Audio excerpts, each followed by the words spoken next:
and then relationships, academia, the medical paradigm. There's lots of shifting going on. And I get it when we have these conversations, that sounds really overwhelming, because it's like, when do we get to kind of breathe? And I'm like, you can breathe anytime you want. But the idea is that this is why you've been doing this work, because you've called it in. When we first started our conversations independently or collectively together, most people were primarily focused on their personal lives, which is awesome.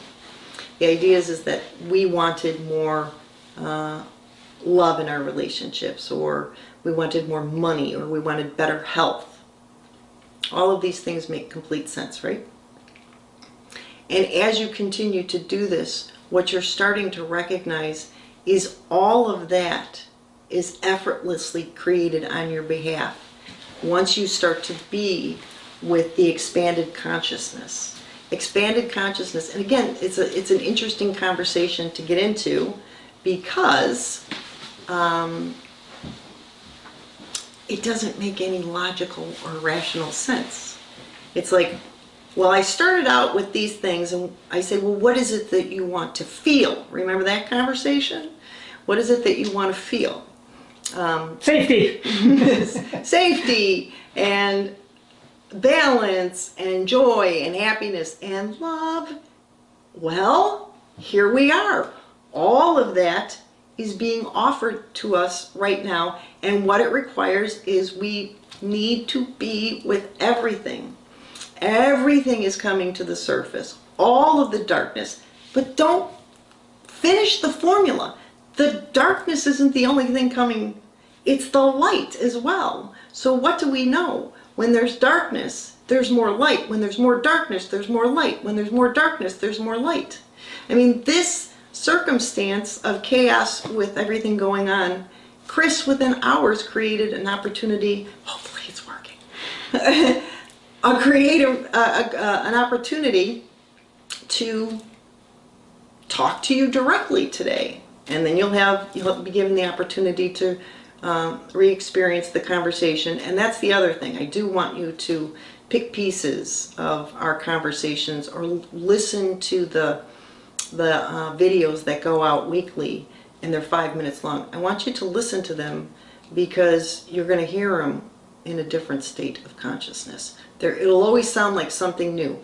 The funny thing is, we just keep using the same concepts and the same words over and over, but they're making more coherent, embodied sense. So we have moved from the theoretical to really giving ourselves to go into now, the power of now, and being with that coherence and embodying it. Remember, the brain is not going to figure this out. This isn't logical, and this isn't rational. The miracle that happened in Italy is not logical or rational, yet it was manifested.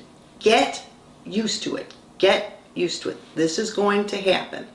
And when friends, when you do this and you're like, okay, I'm going to embody it, and there's an unconscious part of you that is still dedicated to a specific outcome, that is still being strategic, that is still being cautious, that is still being in safety mode.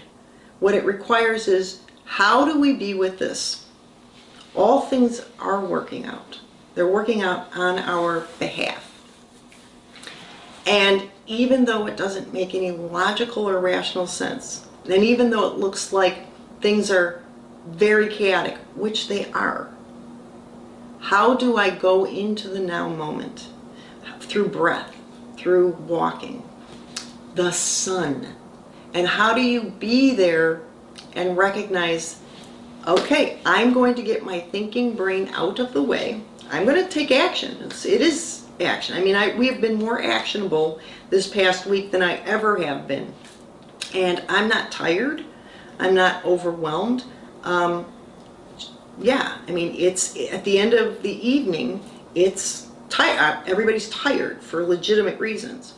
But we've got to continue to expand into knowing that everything is being orchestrated on our behalf, and it's coming in because you're ready for it. The lid is off. You know there's more, so go explore.